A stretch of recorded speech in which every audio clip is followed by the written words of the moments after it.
Bismillahirrahmanirrahim. Assalamualaikum warahmatullahi wabarakatuh. Perkenalkan, saya Hardiana dengan NIM 210902500021 dengan nomor absen 9 dari kelas B Prodi Pendidikan Akuntansi. Baik, tujuan dari pembuatan video kali ini yaitu untuk memenuhi ujian akhir semester mata kuliah strategi dan media pembelajaran bidang studi akuntansi, di mana mata kuliah ini diampu oleh Pak Sahade SPD MPD. Nah, materi yang akan saya bahas di video kali ini yaitu mengenai praktikum akuntansi perusahaan jasa, dagang, dan manufaktur. Nah, sebelum saya membahas materinya, di sini saya menggunakan media pembelajaran yaitu Educandi. Nah, di sini saya akan menjelaskan mengenai cara penggunaan Educandi. Baik, langsung saja.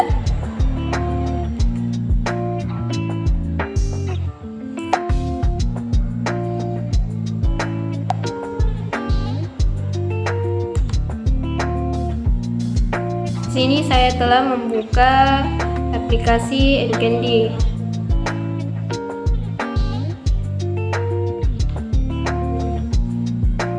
Nah, sebelum kita masuk ke aplikasi Educandi, langkah awal yang harus kita lakukan yaitu menginstal aplikasi Educandi. Kemudian setelah menginstal aplikasi Educandi, langkah selanjutnya kita masuk ke aplikasinya. Kemudian pada tampilan awal akan muncul tampilan seperti ini. Kemudian langkah selanjutnya yaitu membuat akun dengan mengklik create a free account.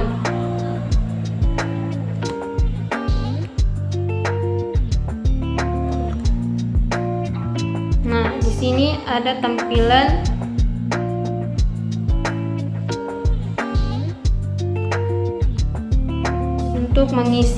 untuk membuat akun Educandi. Yang pertama kita memasukkan username, kemudian email.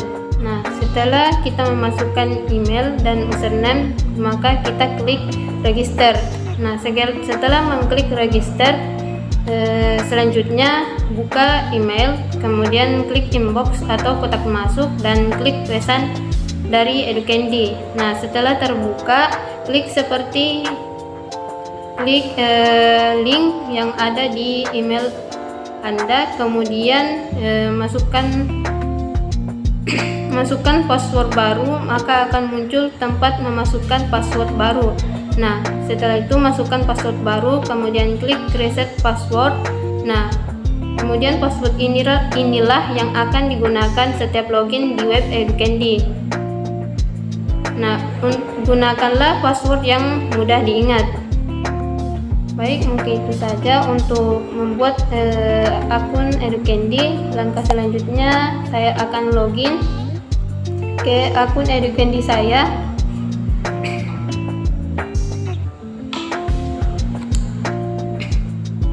Nah, setelah kita masuk ke aplikasi Educandi, beginilah tampilan awal dari Educandi.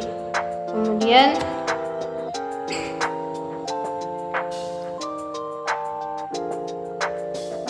di sini ada menu create a new activity. Di sini kita klik, maka akan tampil 3 pilihan jenis game yang bisa kita buat, yaitu words atau permainan kata, kemudian matching pairs atau mencocokkan, dan questions atau pertanyaan quiz.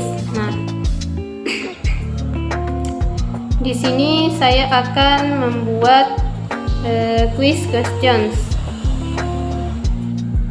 dimana di sini saya sudah membuat sebelumnya, jadi saya akan mengklik di sini.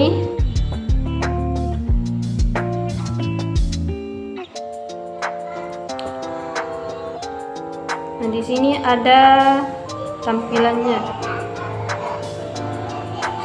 Baik, saya ulang kembali. Di sini saya akan memilih quiz questions.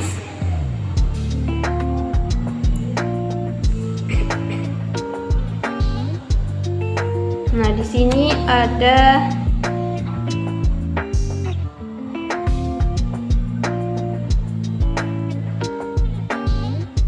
kita memasukkan nama mata pelajaran yang akan dimasukkan materinya atau yang soal latihannya. Kemudian sini kita masukkan judul kuis atau gamenya. Setelah kita memasukkannya, kita klik create. Nah, setelah kita mengklik create,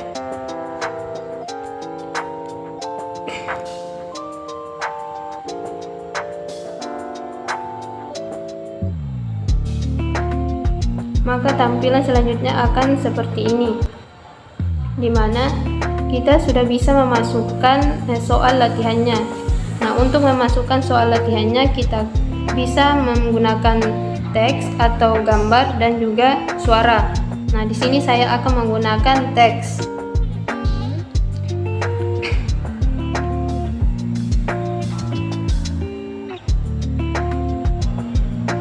Pada tempat ini ada, setelah kita mengklik teks, maka akan muncul tampilan seperti ini, yaitu tempat kita memasukkan pertanyaan. Kemudian di sini adalah tempat untuk memasukkan jawaban dari soal yang kita masukkan. Kemudian ini adalah pilihan-pilihan dari atau alternatif dari jawaban pertanyaan yang kita masukkan. Nah, ini adalah contoh setelah kita memasukkannya. Setelah kita memasukkan soal, maka kita akan mengklik add questions. Kemudian akan muncul tampilan seperti ini.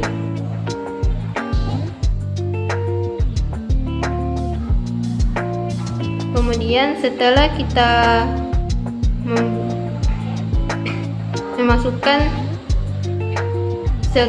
kita selesai memasukkan soal latihannya, maka langkah selanjutnya yaitu kita bisa melihat di sini detail. Kemudian di sini kita bisa memberikan instruksi. Contohnya kita masukkan jawablah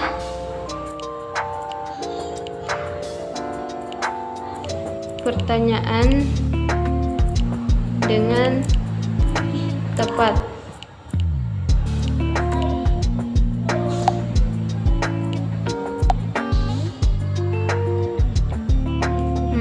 Setelah itu kita bisa mengklik play.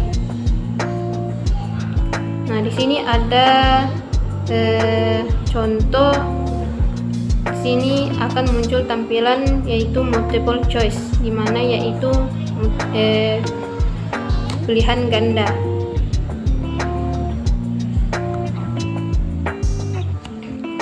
Multiple choice, kemudian kita klik play.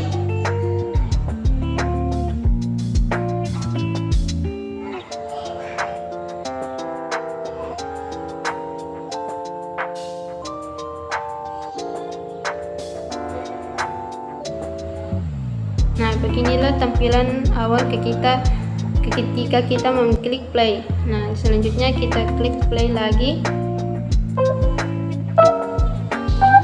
Nah, di sini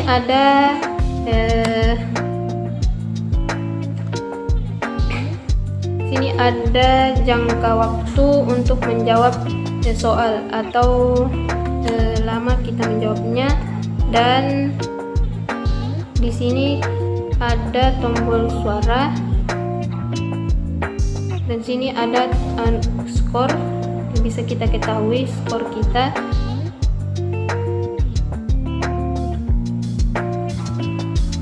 Nah, jika kita menjawab salah,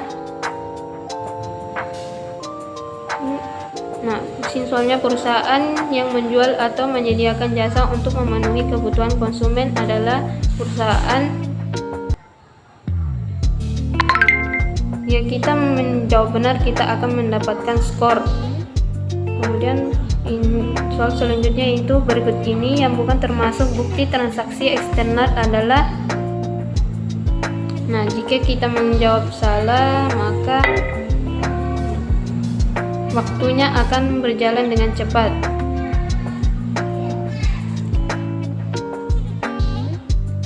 Nah, selanjutnya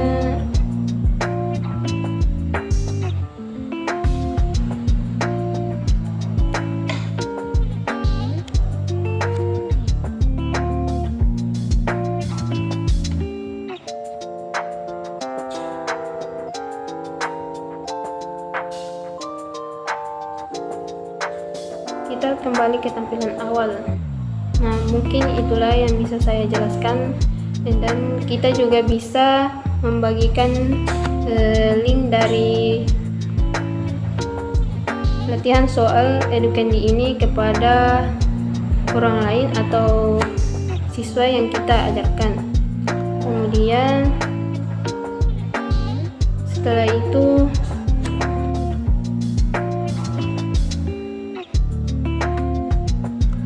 siswa bisa mengaksesnya dan bisa menggunakan Educandi dan bisa memainkan gamenya. Nah, mungkin itu saja yang bisa saya jelaskan mengenai Educandi. Maka saya akan keluar dari Educandi, log out.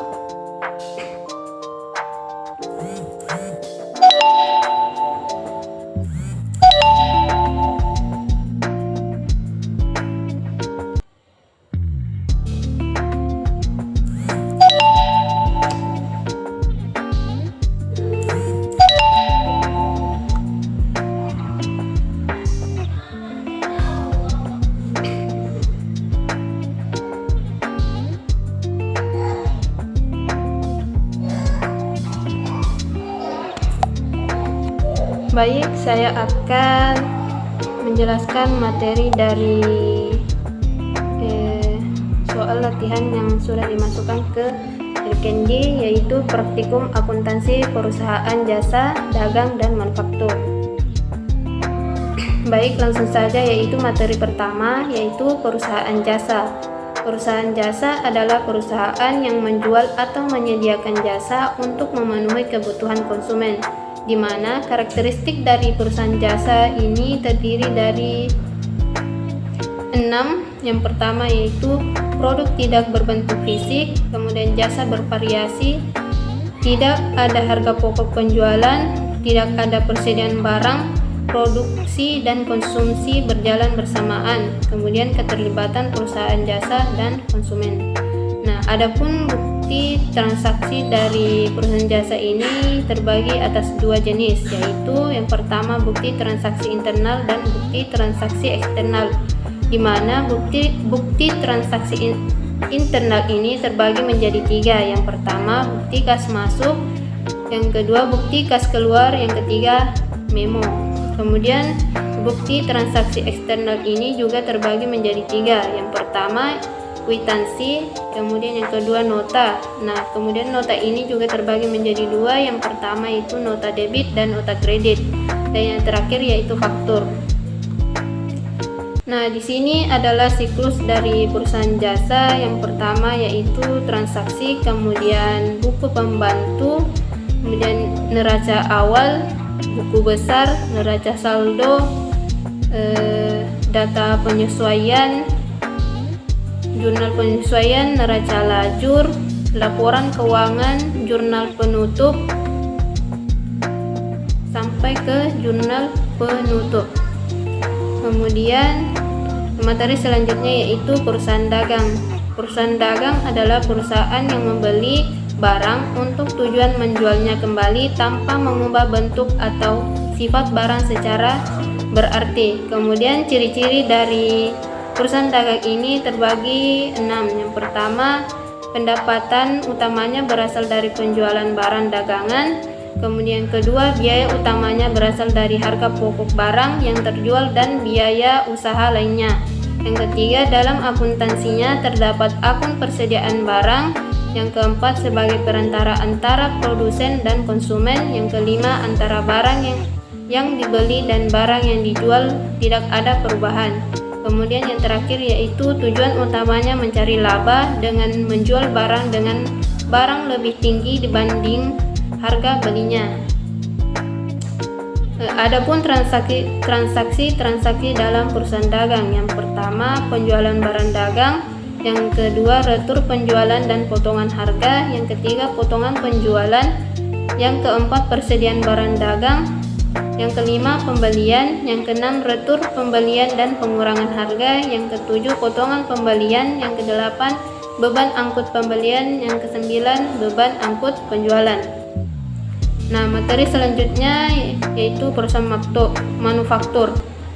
Perusahaan manufaktur adalah perusahaan yang membeli bahan baku lalu diolah menjadi bahan jadi guna di pasaran kepada masyarakat atau konsumen. Jenis persediaan dalam perusahaan manufaktur dapat dibedakan menjadi tiga. Yang pertama, persediaan bahan baku. Persediaan bahan baku yaitu bahan dasar yang menjadi komponen utama suatu produk. Kemudian yang kedua yaitu persediaan barang dalam proses, yaitu bahan baku yang telah diproses untuk diubah menjadi barang jadi tetapi hingga akhir suatu periode tertentu belum selesai proses produksinya. Kemudian yang terakhir yaitu persediaan barang jadi. Persediaan barang jadi adalah bahan baku yang telah diproses menjadi produk jadi yang siap pakai dan siap untuk dipasarkan. Biaya produksi perusahaan manufaktur dapat dibedakan berdasarkan manfaatnya, yakni ada 5. Yang pertama, biaya bahan baku, biaya tenaga kerja langsung, biaya overhead, biaya beban pemasaran, dan biaya beban administrasi dan umum, di mana biaya bahan baku yaitu biaya yang dikeluarkan untuk membeli bahan baku yang telah digunakan demi menghasilkan produk jadi. Kemudian biaya tenaga kerja langsung yaitu biaya yang dikeluarkan untuk membayar pekerjaan yang terlibat secara langsung saat proses produksi. Kemudian biaya overhead yaitu biaya selain biaya bahan baku tenaga kerja langsung tetapi juga tetap dibutuhkan dalam proses produksi, di mana terdiri dari biaya bahan penolong atau bahan tidak langsung, biaya tenaga kerja penolong atau tenaga kerja tidak langsung, dan biaya pabrik lain. Kemudian biaya beban pemasaran ini digunakan untuk menampung keseluruhan beban yang dikeluarkan perusahaan guna mendistribusikan produksinya. Kemudian biaya beban administrasi dan umum digunakan untuk menampung keseluruhan beban operasi kantor. Adapun perbedaan dari perusahaan manufaktur dan perusahaan dagang, yaitu yang pertama, perbedaannya terletak pada metode pencatatan transaksi harian maupun pencatatan jurnal penyelesaian, di mana perusahaan manufaktur memiliki struktur biaya yang lebih kompleks dibandingkan perusahaan dagang. Kemudian yang kedua yaitu di laporan laba rugi perusahaan manufaktur terdapat satu komponen tambahan, yaitu laporan beban pokok produksi. Kemudian yang ketiga, di perusahaan dagang menggunakan harga pokok penjualan, jika di perusahaan manufaktur menggunakan harga pokok produksi, yakni biaya bahan baku, biaya tenaga kerja, biaya produksi dalam proses, dan biaya produk jadi.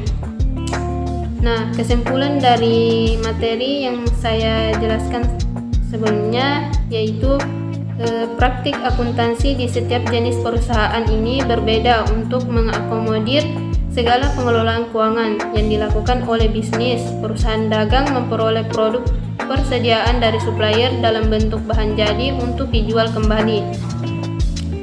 Perusahaan ini hanya melakukan penjualan kembali dan mengambil selisih penjualan sebagai keuntungan bisnis.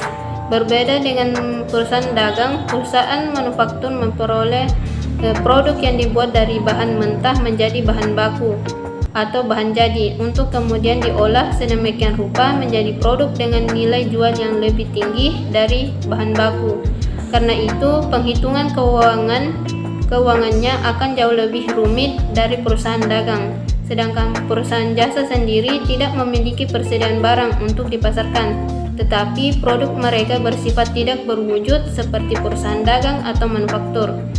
Nah, produk mereka terlihat berupa hasil jasa mereka, sehingga dalam pencatatan akuntansi mereka hanya akan terlihat pada bagian persediaan dan pembelian saja. Baik, mungkin itu saja yang bisa saya jelaskan mengenai praktikum akuntansi perusahaan jasa, dagang, dan manufaktur. Wabillahi taufiq wal hidayah. Wassalamualaikum warahmatullahi wabarakatuh.